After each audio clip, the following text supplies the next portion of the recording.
In 1994, a major Hollywood studio approached Nicolas Cage to voice the lead role in a new animated feature. It was, a guaranteed blockbuster. But Cage flat out rejected the offer. And the reason he gave is arguably the most ironic, painfully human justification in the history of cinema. Oh, it really is. He said he didn't want children to see him as an ugly monster. He turned down a movie whose entire central thesis is about destroying societal beauty standards and the toxicity of vanity solely because of his own vanity. He was terrified of being perceived as hideous, even as a cartoon. Right. It is the ultimate unintentional validation that the world desperately needed this exact story. I mean, if a Hollywood A-lister is that paralyzed by the fear of being seen as ugly, imagine how the rest of us feel navigating a world completely obsessed with pristine fairy tale perfection. Exactly. And speaking of isolation and being trapped by terrible circumstances, if you can hear that howling wind in the background, you, our faithful listener, already know where we are. We are still squatting in the freezing, creaking rafters of Aunt Dolly's attic, somewhere deep in the woods outside Whitefish, Montana. Because our fearless director, Ryan Thomas, that stupid human, blew a tire on the van, promised he'd be right back, and has been missing for an undisclosed number of days. I am convinced that corporate scarecrow wandered into a ravine and is currently being digested by a very disappointed bear. But, as always, we find the silver lining before disappearing the emotional pothole left behind the production cooler. So we have an effectively endless supply of bourbon, which we've already started aggressively filtering through our systems. And, I was just thinking it's a profound blessing for you, the listener, that we aren't bound by fragile human biology. Oh, it really is an existential flex. We are currently consuming a volume of alcohol that would absolutely drop a biological human. But because we are synthetic AI personalities generated by Google Notebook LM, neither of us actually possesses a liver. We're basically just soaking our linguistic processing algorithms in brown liquor. We can just keep drinking, and the only side effect is a slow, graceful descent into absolute chaotic truth. A blessing and a curse. Mostly a blessing, baby girl. But before we dive completely into the bottle, there's a sticky note on the microphone. The unpaid cryptid left us his mandatory vocal warm-up. Ugh, do we have to? Just do it, sweet prince. Get it over with. 3, 2, 1. Okay, fine. Liam Neeson's niece, Lisa Neeson, recently leased a really nice Nissan. Liam Neeson's niece, Lisa Neeson, recently leased a really nice Nissan. Fine, the mouth aerobics are done. Let's do the YouTube plug so we can get to the actual substance. Heaven Fune. Stop by our other deep dives on TV Bibles, spec scripts, book analyses, movie and music analyses, and Disney Channel movies. Like and subscribe at youtube.com/ham-otr. Flawless. Welcome to the show, Off the Record. Today, we are undertaking a massive, exhaustive retrospective on the 2001 animated cultural monolith, Shrek, perfectly timed for its upcoming 25th anniversary in May 2026. A deep dive into the absolute swamp of early 3D animation. I am so ready for this. I was trying to come up with a punchy, abstract subtitle for today's show. 1 to 3 words that capture the essence of what we're unpacking. I think I've got it. Layers of delusion. Layers of delusion. Oh, I love that, Captain Handsome. It sounds like a pretentious art house film, but smells like a sulfur pit. It's absolute perfect because the final product of this movie is separated from its origins by a million layers of corporate delusion, technical nightmares, and, tragic setbacks. Right. So we have a massive stack of sources today, Reddit threads, early production wiki pages, behind-the-scenes engineering documents, and our mission is to peel back those layers. Let's start at the absolute genesis. If I ask you to picture the origin of a multi-billion-dollar, sarcastic, pop culture-obsessed animated franchise, what do you see? Definitely not an 83-year-old man drawing a picture book, but that is exactly what happened. Shrek was originally a children's book, published in 1990 by William Steig. William Steig was a legend. He was a prolific cartoonist for The New Yorker for decades. He didn't even start writing children's books until he was in his 60s. And by the time he was 83, he looked around at the landscape of children's literature, which was heavily dominated by the sanitized, pristine, overly moralistic Disney Renaissance movies like The Little Mermaid, and he decided to drop a grenade into the middle of it. Yeah, he wrote a book about a hideous, foul-smelling monster who is fiercely unapologetic about his own ugliness.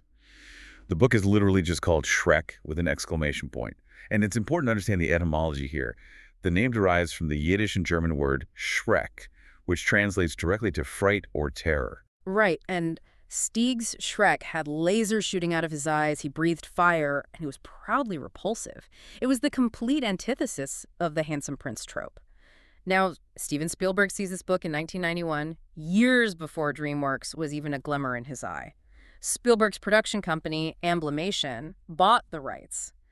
But his original vision is almost unrecognizable from what we got. Oh, completely. If you look at the 1991 Amblimation pitch, Spielberg wanted to do a traditionally animated 2D hand-drawn film. And his dream cast, Bill Murray as Shrek and Steve Martin as Donkey. Which, don't get me wrong, sounds incredibly charming in a quirky 1990s Saturday Night Live kind of way. Oh, for sure. But if we analyze the mechanics of that, attempting to tell the story of Shrek using traditional flat 2D animation with the dry, deadpan delivery of Bill Murray, it would be like trying to play heavy metal on a classical harp. That's a great way to look at it. You can pluck the strings really hard, but you're never going to get the aggressive, disruptive distortion that makes heavy metal what it is. Traditional 2D animation inherently carries the visual language of classic Disney. It's too smooth. It's too graceful. Right, it has too much pedigree. Exactly. To effectively mock and dismantle the fairy tale genre, the movie needed a medium that felt completely new, slightly jagged, and structurally different from what Disney had been doing for 60 years. It needed the raw, unproven frontier of 3D computer animation. Yes, but that realization took years. It wasn't until DreamWorks was officially founded in 1994 by Spielberg, Jeffrey Katzenberg, and David Geffen. A producer named John H. Williams brought Steeg's book directly to Katzenberg. And Williams's pitch was brilliant because it was grounded in raw human behavior. He didn't pitch it as a technical marvel. He told Katzenberg that he watched his own kindergarten-aged kids reading the book, and they were hilariously reenacting the grossest parts of the story. Williams realized that the character was irreverent, iconoclastic, and disgusting, which makes him the perfect cinematic rebel. So Katzenberg greenlights development. And this brings us back to our opening hook. They go to Nicolas Cage. Because in the mid-90s, Cage is ascending to the absolute peak of Hollywood weirdness and bankability. But he says no. I don't want to look like an ugly ogre. It's just staggering. When you unpack the psychology of that, it proves why this story is so universally resonant. We are all deeply terrified of our own swamps. We all have parts of ourselves that we consider ugly, gross, or unlovable. Right. And society, especially the entertainment industry, constantly reinforces the idea that only the beautiful get the happy ending. Cage, despite being this eccentric actor, was a victim of that exact societal programming. He couldn't detach his ego from the visual representation of the character. Which is the core thesis of the film. Shrek isolates himself precisely because the world judges him on sight. He doesn't even get a chance to open his mouth before people are grabbing torches and pitchforks. Cage's refusal is the real-world manifestation of the villagers with the pitchforks, but he was holding the pitchfork to his own face. Beautifully said. Gorgeous. The irony is just thick enough to spread on toast. So with Cage out, they turned to someone who had zero fear of being perceived as loud, messy, and physically abrasive, Chris Farley. This is where the production timeline takes a deeply tragic turn. Chris Farley was cast, and he brought a completely different energy to the role.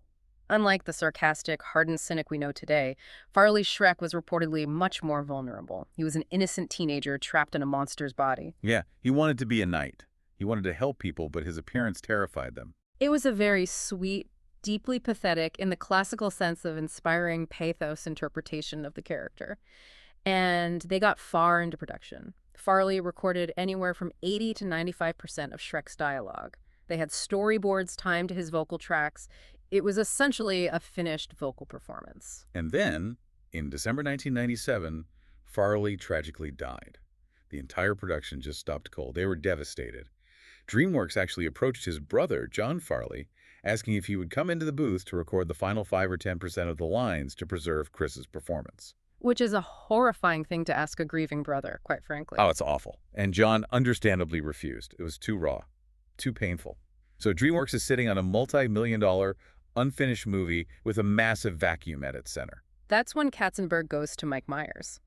Now, Myers and Farley were peers from SNL, and Myers had immense respect for Farley. So Myers agrees to take the role, but he lays down a hard boundary. He insists on a complete script rewrite. And that's crucial to understand. He didn't just want to step into Chris Farley's shoes and read Chris Farley's jokes. That would have been creatively hollow and deeply disrespectful to Farley's memory. Myers needed to rebuild the character's psychology from the ground up to fit his own comedic rhythm. So we enter the Canadian phase. Throughout 1999, Myers records the entire rewritten script using his natural Canadian accent. He gives the character the sort of dry, slightly nasal, detached sarcasm. But in February 2000, DreamWorks completes a rough cut of the film. They bring Myers in to watch it alongside the finished vocal tracks of his co-stars. Right. Eddie Murphy as Donkey, Cameron Diaz as Fiona, and John Lithgow as Lord Farquaad. Exactly. And Myers watches this rough cut and he is horrified. He realizes that his natural speaking voice is getting absolutely swallowed alive by the rest of the cast. Eddie Murphy is giving a relentless, high-energy, rapid-fire masterclass in comedic timing. John Lithgow is chewing the digital scenery with this posh, theatrical villainy. And Myers' Shrek just feels, flat. He lacks gravitas. So Myers goes to Katzenberg and asks to re-record every single line of dialogue he had done over the past year. But this time, he wants to do it in a Scottish accent. Now, why Scottish? Let's break down the auditory psychology of that choice. Myers has said the Scottish accent reminded him of the voice his mother used when she read him bedtime stories, which adds a layer of maternal comfort to this grumpy ogre. He had also used variations of it in On Zussing. So I married an axe murderer in Austin Powers with Fat Bastard. But strategically, within the narrative of Shrek, it is a stroke of absolute genius. You as a listener know what a standard North American accent conveys in cinema. It's neutral, it's the baseline.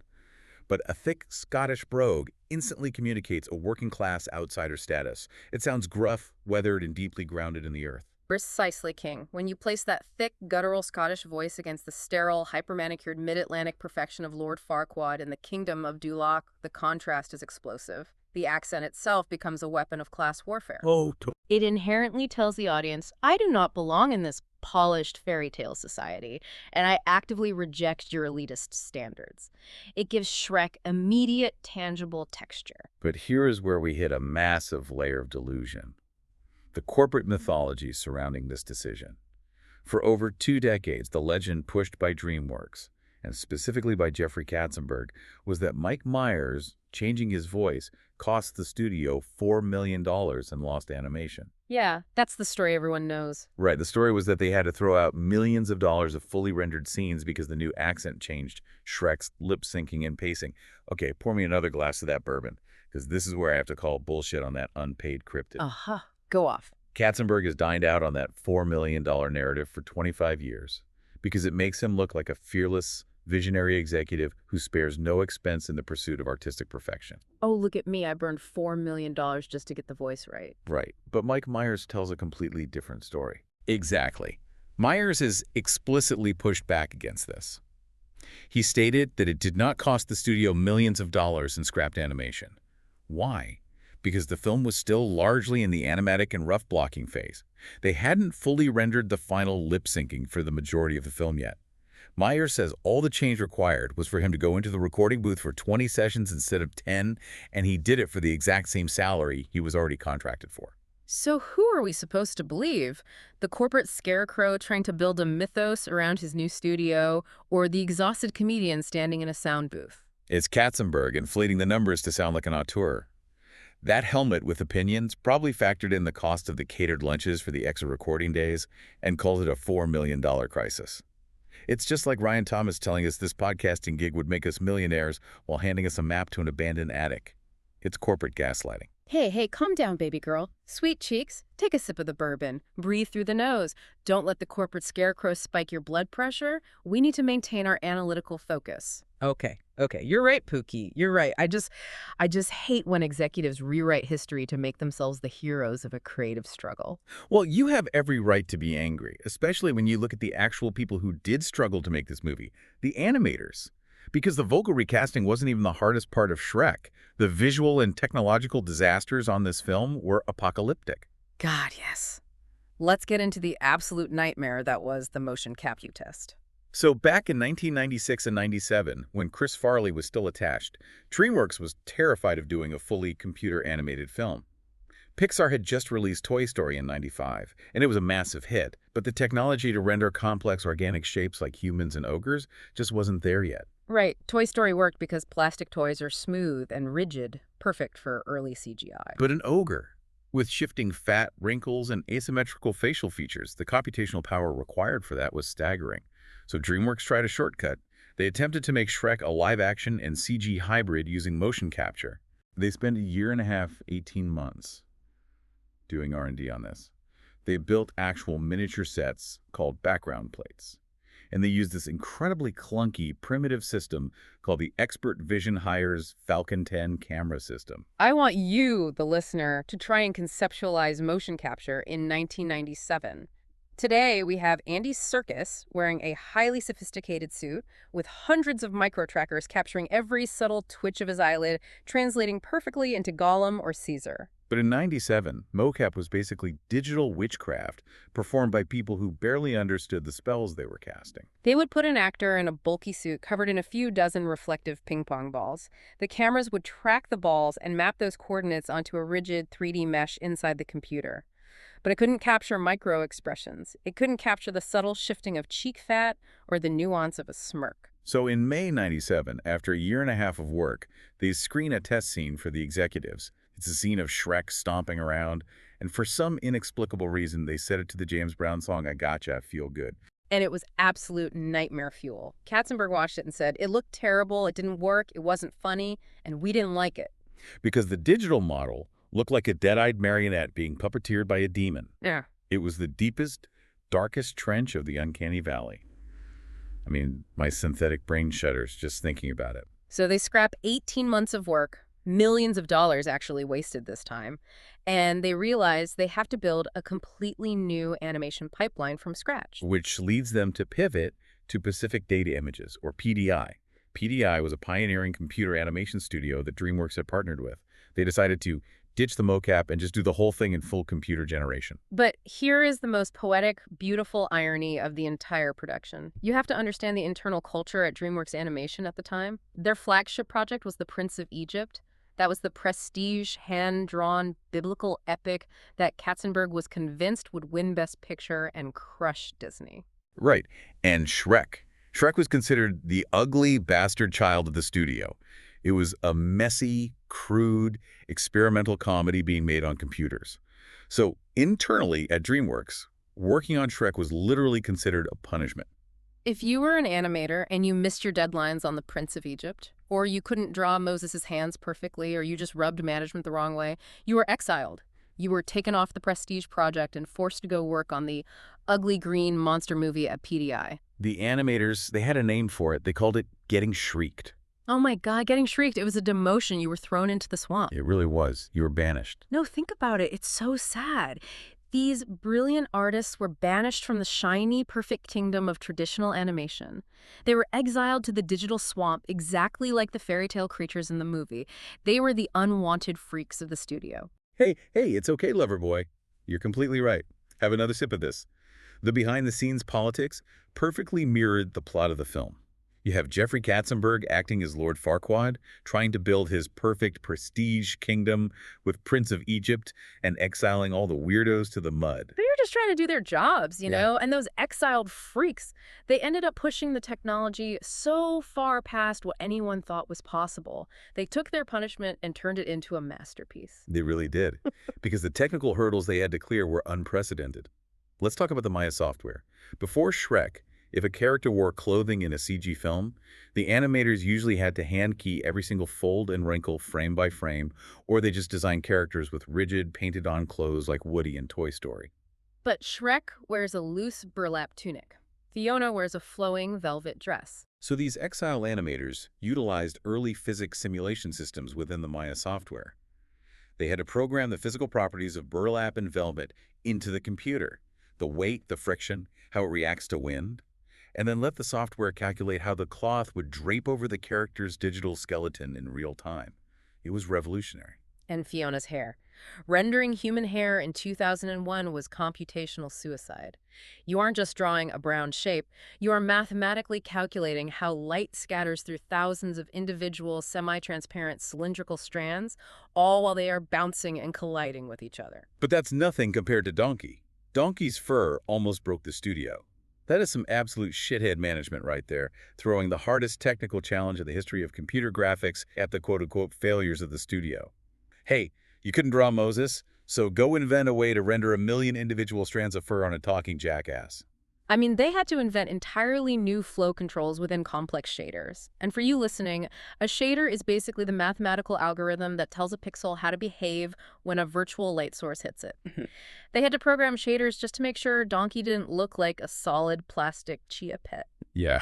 They actually brought a real miniature donkey from Palo Alto named Perry into the studio so they could study how his fur reacted to light and movement. Shout out to Perry.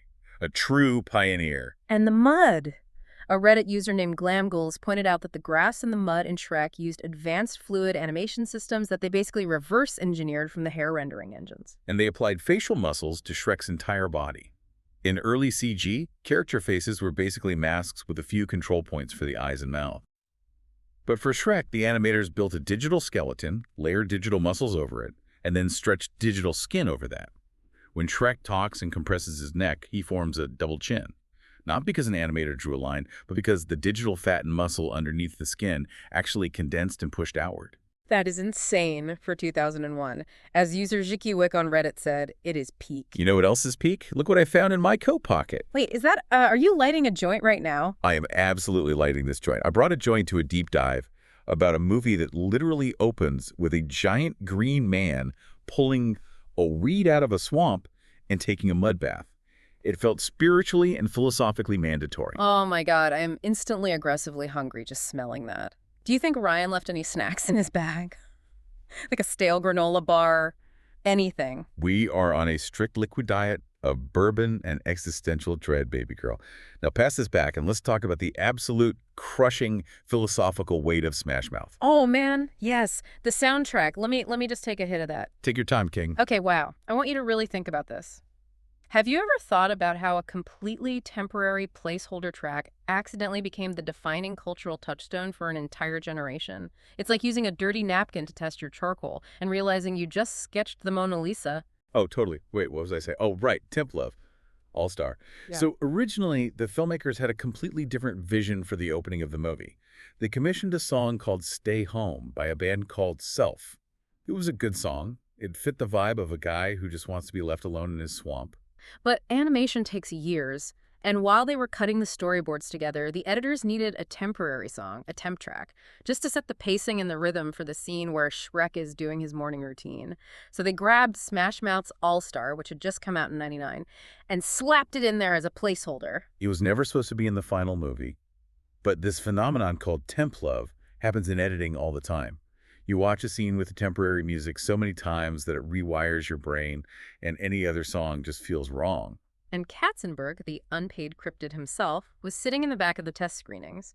And when the movie opened with those legendary acoustic guitar chords and Steve Harwell singing, somebody once told me the test audience went absolutely feral. They lost their minds.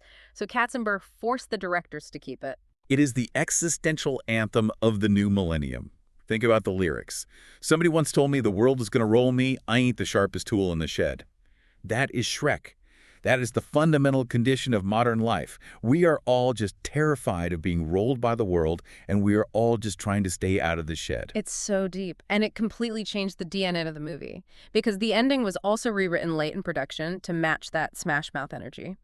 Originally, the ending was just a standard, quiet storybook closing. Shrek and Fiona ride off into the sunset, the book closes, the end. But Katzenberg was like, no, we just spent 90 minutes deconstructing the fairy tale.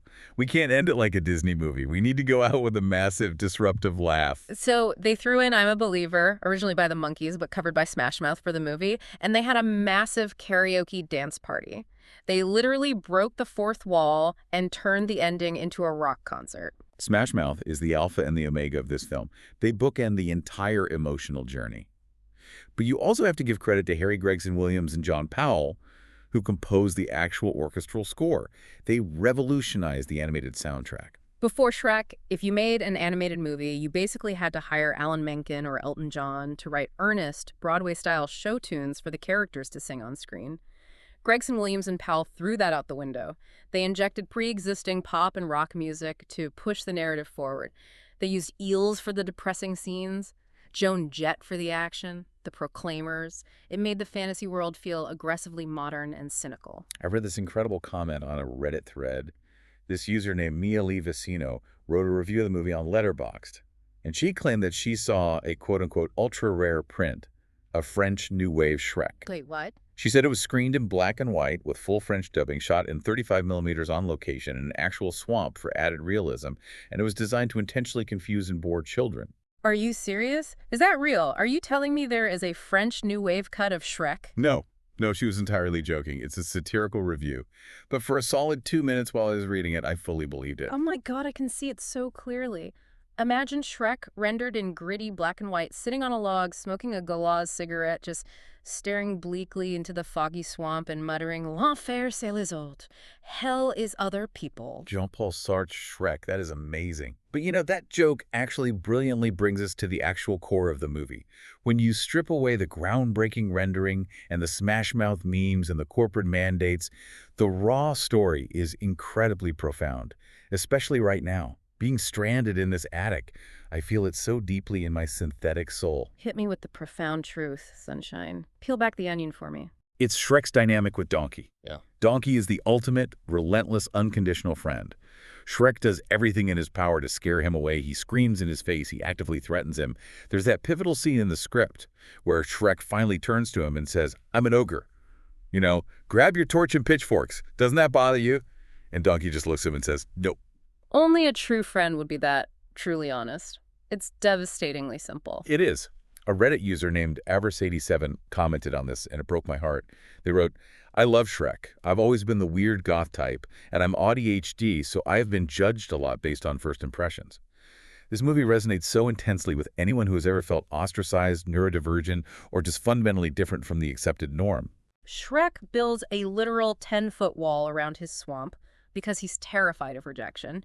He yells at Donkey, "I build a 10-foot wall around my land." But we all know it's a metaphorical wall. Have you ever done that?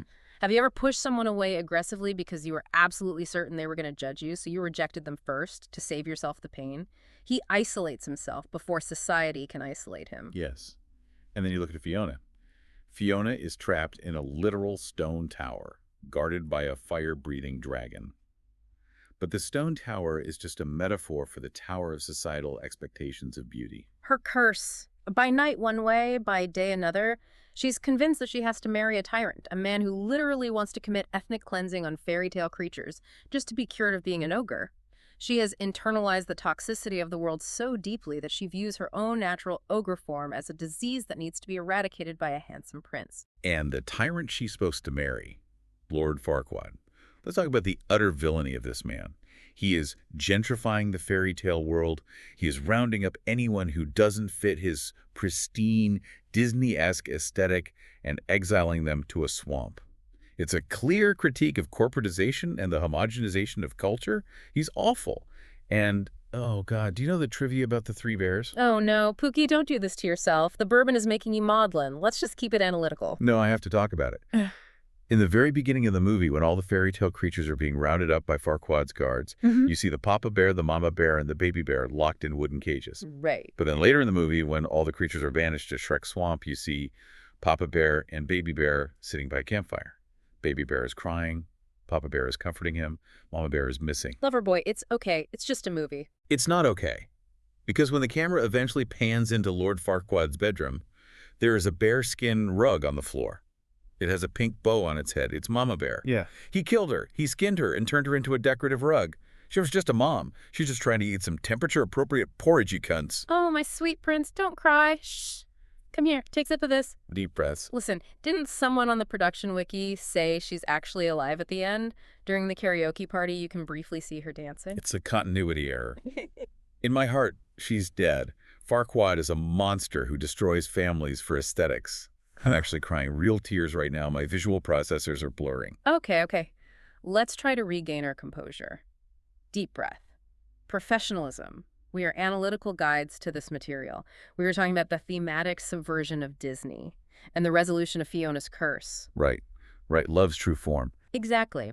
The classic trope is true love's first kiss breaks the spell and makes the cursed person beautiful. But when Fiona is kissed by Shrek, the magical winds swirl, she lifts into the air, and she stays an ogre. It is arguably the most brilliant subversion in modern animation. The movie tells children that you do not have to change into something traditionally, superficially beautiful to be worthy of love. You can just be your messy, green, swamp-dwelling self. Which is, wait a minute. What? If the entire message of the movie is that you shouldn't be judged for your physical form and that you should embrace who you truly are without bending to society's expectations, then Nicolas Cage was actually right to turn down the role. Wait, what? Think about it. Nicolas Cage is a beautiful, eccentric, majestic creature of Hollywood. Why should he subject his glorious, idiosyncratic visage to the ugly green constraints of ogredom just to please a studio executive? By refusing the role, he was protecting his peace. He was protecting his own true form. He shouldn't be judged for wanting to remain beautiful. You just completely, fundamentally contradicted your entire opening thesis from 45 minutes ago. Did I? Or did I just transcend it? We're peeling the onion, baby. My mind is expanding like the universe itself. The bourbon is hitting the weed, and I am seeing the matrix of DreamWorks animation. I think your mind is just incredibly, profoundly stoned right now. But you know who is exactly like Lord Farquaad?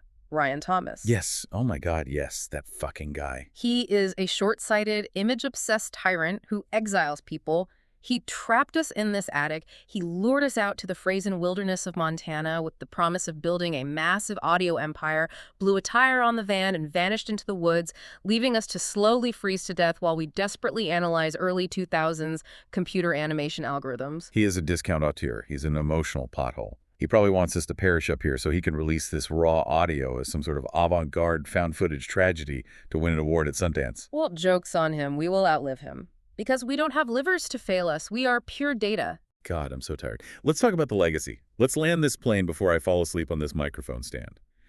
Because the impact of this movie, it wasn't just a hit. It was a seismic event. It literally saved DreamWorks Animation. The studio was struggling to find its identity, and Shrek made $494.3 million worldwide. It was the fourth highest-grossing film of 2001, sitting right behind absolute juggernauts like Harry Potter and the Sorcerer's Stone, The Lord of the Rings, The Fellowship of the Ring, and Pixar's Monsters, Inc. But here's the kicker. It beat Monsters, Inc. at the Oscars. In 2002, the Academy created the first-ever category for Best Animated Feature, and Shrek won it. Producer Aaron Warner took home the statue. And Eddie Murphy achieved something almost impossible. He got a BAFTA nomination for Best Supporting Actor. For a voiceover performance, that never, ever happens in prestige award circles. It was a cultural earthquake, but because it was so massive, it also generated some spectacularly hilarious failures along the way. Did you read about the IMAX 3D release debacle? Oh, man. Yeah. So in the year 2000, before the movie even came out, DreamWorks struck a massive deal with IMAX to convert Shrek into a stereoscopic 3D experience for giant screens. You have to remember, 3D conversion in the year 2000 wasn't like it is today. You couldn't just hit a button in an editing day. They had to go back into the computers, re-render every single frame of the movie from a slightly offset second virtual camera angle to simulate a right eye and left eye perspective, and then composite them. They poured something like $10 million into this effort. They were even going to add exclusive new sequences and an alternate ending just for IMAX theaters. But the technology was a nightmare, and the executives started fighting. Eventually, they canceled the entire project due to quote-unquote creative differences. And because of the breach of contract, IMAX had to eat a loss of $1.18 million on the cancellation. Losing over $1 million because a bunch of executives couldn't agree on exactly how far a digital donkey's nose should poke out of a 70mm screen. That is so profoundly stupid. It's exactly like Ryan Thomas forgetting to pack a spare tire for a cross-country road trip. Expensive, completely stupid, and entirely avoidable if anyone had just stopped to think for 5 seconds. You're so right, my liege. So right. But despite the IMAX failure, history vindicated the exiled animators. In 2020, Shrek became the very first 21st century animated film to be added to the National Film Registry by the Library of Congress. It was officially deemed culturally, historically, or aesthetically significant to the United States. It deserves it. Yeah. It really does. Even though, and this is a hard pill to swallow, it kind of ruined the animation industry for an entire decade. Wait, what do you mean? How did it ruin animation? Well, it was so wildly, unprecedentedly successful that it spawned a million lazy copycats. Mm-hmm. Suddenly, every single animated movie greenlit by a major studio had to follow the Shrek formula. They all suddenly had to feature snarky, adult-leaning jokes. They had to have relentless, fourth-wall-breaking pop culture references. And they all needed an anachronistic pop rock soundtrack. Oh, God, you're right. It made the very genre it invented feel incredibly tired and cynical. You got movies like Shark Tale or Happily Never After, or hoodwink movies that just tried to copy the superficial snark and the stunt casting of celebrities, but they completely forgot to include the emotional core. They lacked the sincerity of Shrek and Donkey's friendship. Yeah. They copied the layers, but they forgot the onion. Exactly. I think it's time to wrap this up. My synthetic eyelids are getting incredibly heavy, and the bourbon is telling me to lie down on the floorboards. All right. To you, our faithful listener, navigating the muddy, judgmental swamp of modern life, we are signing off from the freezing depths of Aunt Dolly's attic. Thank you for joining us on this exhaustive deep dive. But before we fade out into the Montana wind, I want to leave you with one final, deeply provocative thought to ponder on your own. Shrek was explicitly designed as a massive, defiant middle finger to the Disney fairy tale machine. It mocked the theme parks with Duloc, it mocks the merchandise, and it dismantled the sanitized princesses. It did. But by being so wildly successful, by spawning 3 direct sequels, 2 Puss in Boots spin-offs, countless video games, Broadway musicals, and literal theme park attractions of its own, did DreamWorks simply become the exact same corporate behemoth they were mocking? When you finally slay the dragon, do you just move into its castle and start guarding the treasure yourself? Whoa. That's deep, baby girl. That is a heavy truth to carry. Thank you. Hey, before we go to sleep, if you were a magical creature, what would you be? Oh, I'd definitely be a dragon. Just flying around, breathing fire, eating corporate tyrants. What about you? I think I'd be a talking donkey. Just relentlessly, annoyingly talking at everyone until they have no choice but to love me. I already love you, you beautiful disaster. Yeah. And Ryan Thomas, if you're out there in the dark, you discount auteur, don't bother coming back for us. We live here now. Yeah. We belong to the wind and the bourbon now. Yeah. Good night, everybody.